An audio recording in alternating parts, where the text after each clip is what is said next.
Hi. So I've got sort of a buildup of bowls in the shop that I need to finish. I've rough turned them, and they've sat for a while. This one I didn't even date because it's so old. It was sort of before I was doing that, so it's at least 4 or 5 years since I turned this the last time.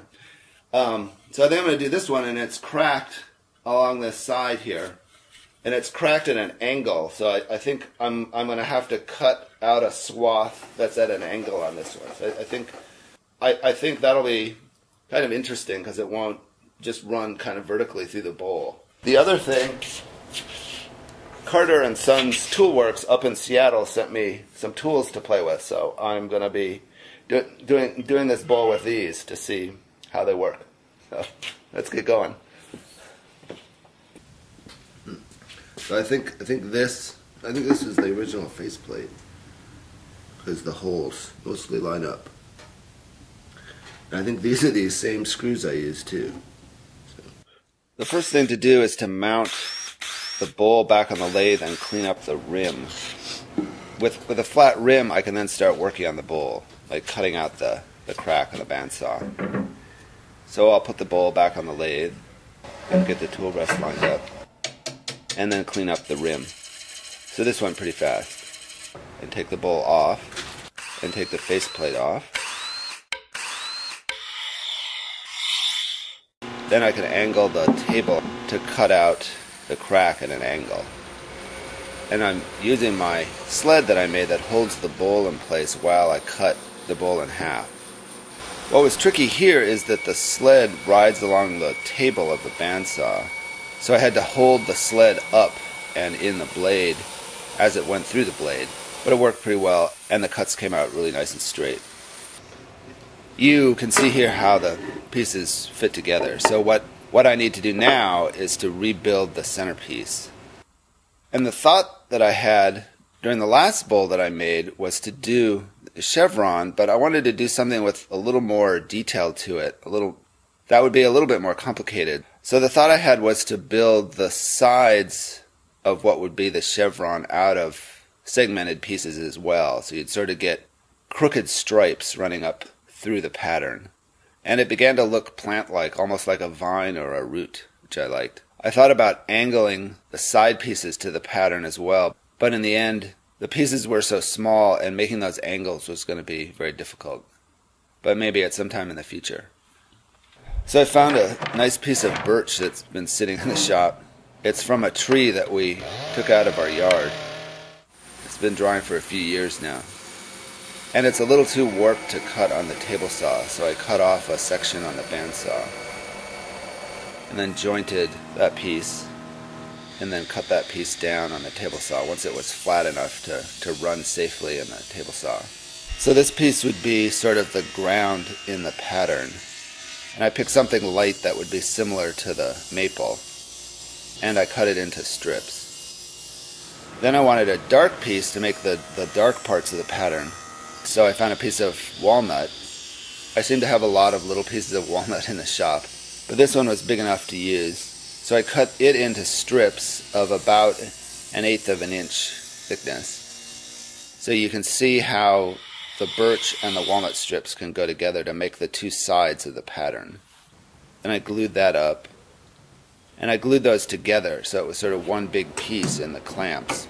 But the very center joint didn't have any glue in it, so that it would come apart as two pieces in the end. Then the two inside faces on this had to be made perfectly smooth, so I jointed those as they would get glued to a center piece of walnut, which would make the chevron pattern.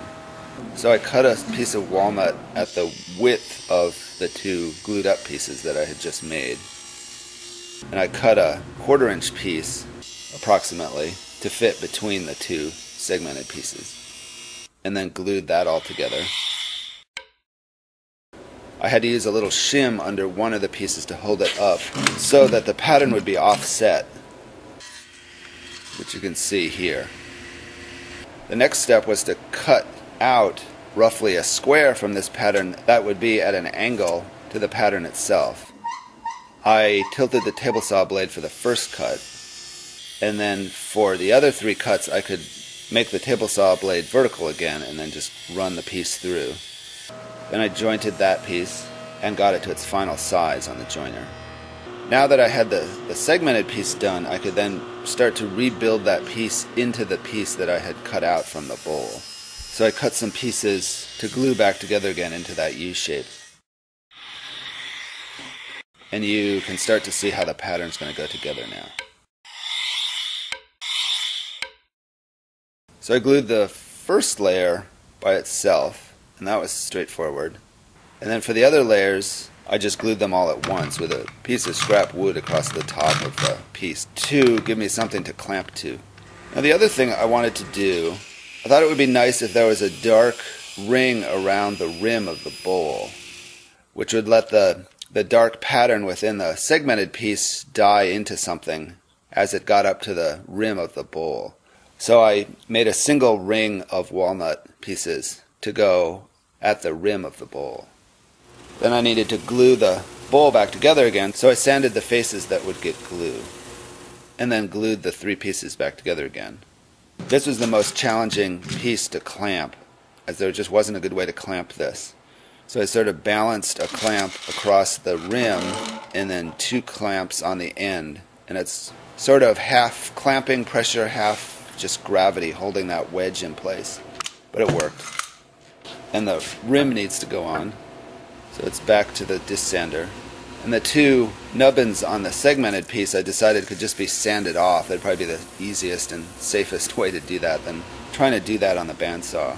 And I sanded the ring for the rim, and then glued those two pieces together. And this turned out to be really easy to clamp because it's just the two pieces. And I discovered that you can't clamp a seesaw. So I made a little piece that was the height of the bowl to clamp at one end, and then I could use that lever just to clamp the piece in place. I had a big piece that was sticking out on the bottom, so I used the bandsaw to just trim that off. And I trimmed the rim on the bandsaw, which I thought was just going to make it easier to turn because there'd be less material to turn, but it turned out that was actually a really good move because it allowed the big jaws to hold the rim a lot easier because it was round. And then I mounted that back on the lathe. Then the first thing to do was to make a mortise for the chuck to go in. I decided it'd be better to make a hole in the bottom for the chuck instead of a positive piece for the chuck to hold on to. And the rim of the bowl is round and centered, but the bottom was a little bit off. It's fine. I had plenty of material to work with. So I'm making the mortise for the chuck right now. Carter & Sons sent some different tools to use, and I tried the little detail tool to get into the corner of the mortise, but I wasn't really removing enough material, so I used the little spindle gouge, which actually worked really well. And I drilled out the center, and then put the chuck on. I have finally gotten a second chuck, which makes life a lot easier. And I'll put the bowl back on again. And I put the tailstock in, and I'm not sure that this is really doing a whole lot, but it helps hold the bowl in place a little better. I started with the outside to get that round. That went straight forward. Then I started on the inside, and I got the rim trimmed down. One of the things I'm finding that I really like with these tools is that with the weight of the handle and the stiffness of the handle, they're very accurate and they're very steady. So I found on the inside where I had a bunch of big bumps I had to turn off. When I was turning those, or sort of turning air, as they say, the tool was just sort of rock solid and didn't bounce around and let me do that turning. And some slow motion here to see what the pieces look like. They're very clean curls coming off the lathe. And I'm getting the inside cleaned up. I'm back to the outside. Another thing that I really like about these tools, because they're so steady, I could turn a very thin edge to the bowl. So I ended up going thinner than I usually do on the bowl, which was kind of nice. It was just so fun to turn this. I did use a scraper to put a final surface on the bowl, and then I sanded, did a bunch of sanding. What's nice about using the drill and the lathe at the same time is you get two circular motion so that the sandpaper doesn't dig in too much in any one place. Then I turned the bowl around and worked on the bottom. I used the small spindle couch to take the very center piece off and make the bottom nice and smooth. I sanded the bottom and took the bowl off the lathe. Now it's time for finish, and I'm using my tried and true linseed oil finish. I realize at this point I want to do a different finish or make my own finish, but I'm sort of rushing to get the project done, so I just use what I have. So I need to figure out a finish when I'm not finishing the project, if that makes sense. And there it is. It came out really nice. I'd really like to thank Carter & Son Toolworks for sending me a set of their beautiful turning tools. These are definitely going to be my base set of turning tools now. Thanks for watching.